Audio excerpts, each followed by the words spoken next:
Good morning, Kenya. Good morning, ladies and gentlemen. A good morning, a Friday. We have woken up well, and I believe wherever you are in East Africa, you have woken up well. My people in the diaspora, have a blessed night. Sisi tumeamuka na tunaanza kuchapa kazi. Kakasungura, nataka nishukuru mashabiki kwanza kwa kunipa milango, dirisha na kitanda kimoja cha wale mayatima. I want to really thank you so much. God bless you. Nimebakisha kitanda kimoja tena na mattresses mbili sasa. Tafadhali munisaidie. Kitanda kimoja kimebaki ni 4,500. Mattress mbili ni 9,000. Tafadhali nisaidie, nisaidie wale mayatima na hiyo nyumba tumalizane nayo mara moja. Nashukuru wale mlipeana pesa za milango, Mungu awabariki. Wale mlipeana pesa za madirisha, God bless you so much. Wale kuna mtu alinipea kitanda kimoja, Mungu akubariki tena zaidi na zaidi na zaidi. Jana hatukuenda pale kwa sababu workshop ambayo tulipeana tenda ya kutengeneza milango, stima ilienda jana the whole day, so we are believing and we are trusting kwamba today itaisha, tuende tuifix tumalizane nayo. Back to politics. Kaka, for you to be a respected man on earth, you must refuse to be intimidated as long as you know your rights. You must refuse to be carried as a fool as long as you know your rights. Kataa kuitwa mjinga kama unajua kwamba unachokisimamia ni cha ukweli na ni haki yako. When people carry you as a fool and you assume or act as one, then there is a possibility hata mate wataanza kukutemea. What do I mean in this scenario? The President William Ruto, and I know this video will reach him. If it cannot reach him, it will reach his cronies, and I know they will tell him.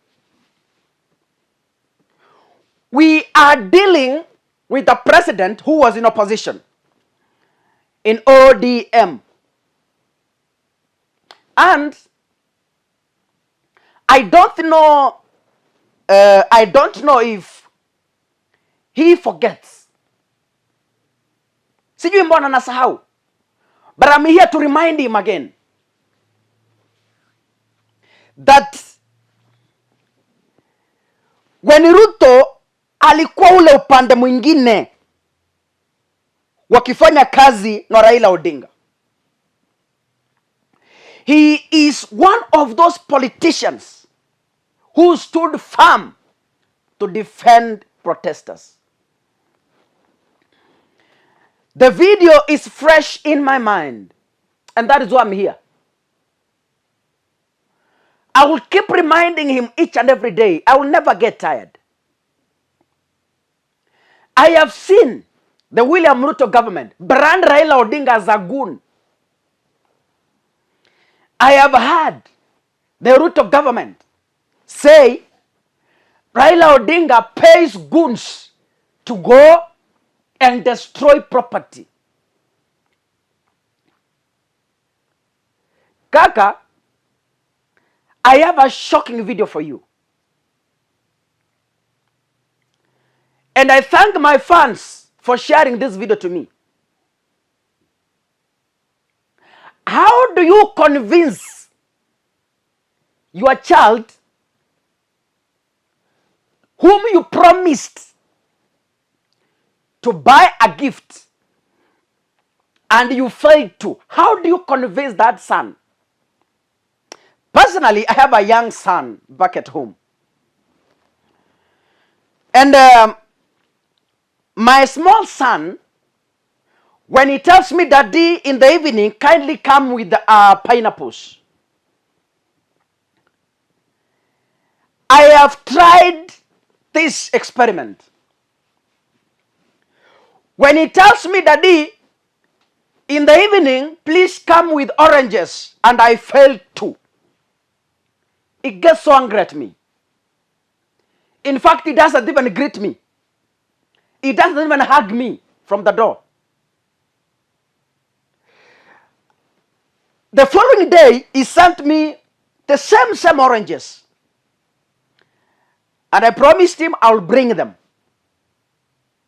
But nikaenda kwa field, nikachelewa kununua. I arrived in town at around 10 p.m. Nikapata wamama wamefunga wale wa soko. So I went into the house. Nikapata my son is still awake waiting for oranges. You can imagine. When I opened the door, he was seated and he looked at me. He couldn't see me carrying anything. Ladies and gentlemen, I cried. Hata mimi nilihisi uchungu in my heart. The kind of look that young man gave me is like, okay, daddy, okay. You mean you promised me and you didn't? Siku zikaisha mbili. He sent me again the same oranges. This particular day, I brought them. In the evening, nikapata amelala. So the following morning, he was going to school. And when he woke up, nikamuuliza, daddy, how are you? Kaniambia, I'm fine. How was your night? Good. Then I told him, you know, yesterday you sent me oranges. I brought them for you.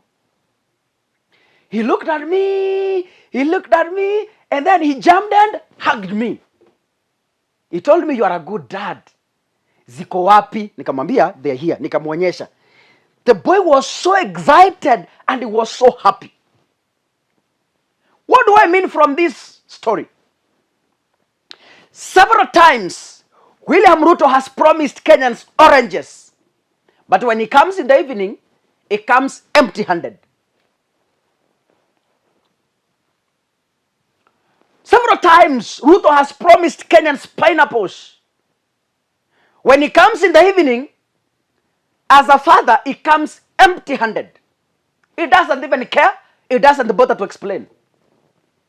Several times, Ruto has promised his sons bread.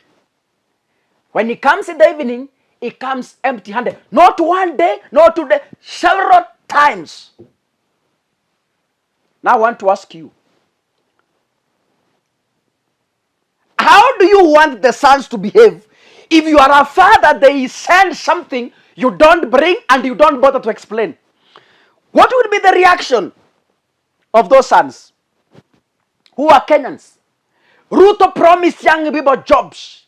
Ruto promised hustlers pesa mufukoni. Ruto promised people free internet.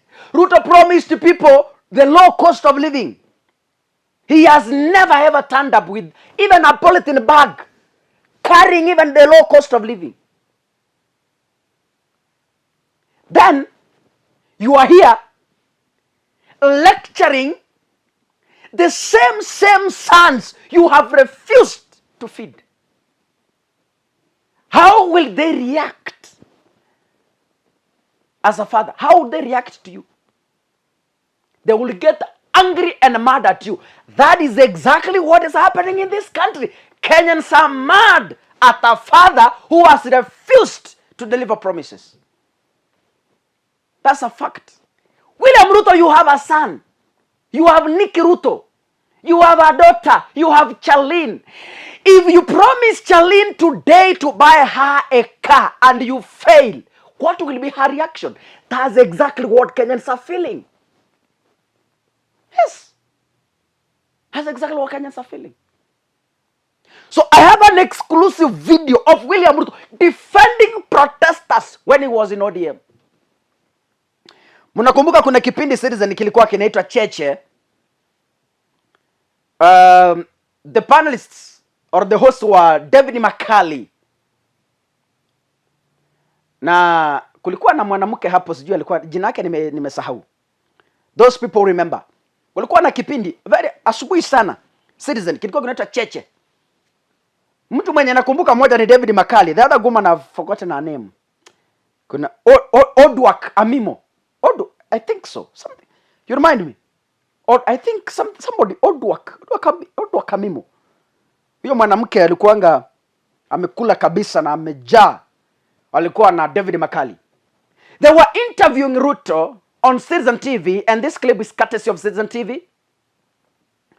And Ruto is defending protesters and saying it is constitutional for protesters to exercise their rights. That time, people were killed. And Ruto was blaming the police of brutalizing and shooting at innocent protesters.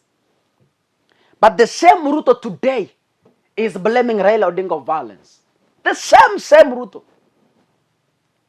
But I understand them. It's because now the shoe is on the other leg. They won't feel the pain. They won't feel the pain. This video really iliniingia akili, and I was like, Kenyans must know this, and Ruto must get this video whether he likes it or not. Kenyans widely share. Nataka hii clip weka Facebook, weka Twitter. Hii video, my analysis hii, weka WhatsApp group ile huko, share paka imfikie. We want him to know that the same Ruto who is accusing the people he has refused to feed of being conmen and criminals. Kenyans are not criminals. Kenyans are angry. Wakenya si majambazi. Wakenya wamekasirika na uongozi wako. Haya mambo unaona yanafanyika kwa expressway. Wakenya wamekasirika na wewe. Expressway ni ya serikali. That's why wanabomoa. Kwa sababu wewe umelindwa tu na hawezi fika State House. So uchungu yote inarudi kwa mali ya serikali. If you are a true president who will know your history, act. Listen to your people. A father who doesn't listen to his children is equated to a devil.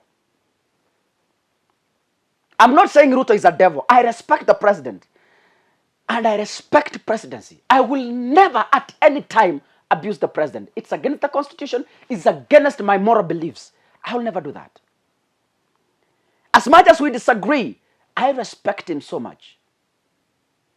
The Bible tells me to honor leaders, and I always do that. But a father who doesn't listen to sons, I've given an example of my son. A father who doesn't listen to his son. Huyo ni mzazi kweli ama ni jambazi?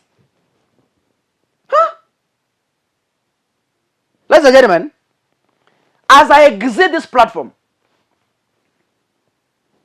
I want to give you a clip of William Ruto and judge yourself. This is William Samoei Ruto defending protesters. They are not the people who killed. These are the people who had demonstrations.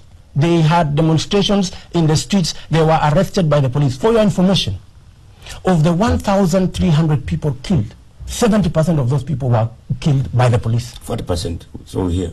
Not 40%. You go look at the report. Bullet wounds. You know, these were killed by the police. So when you close down a country, when you bring in security laws in a country, in a situation where the tensions were high, how many people were shot in Kibera?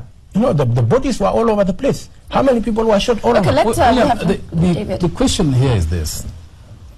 You are actually on record and repeating that you call on the release of all the people who had been arrested over the violence.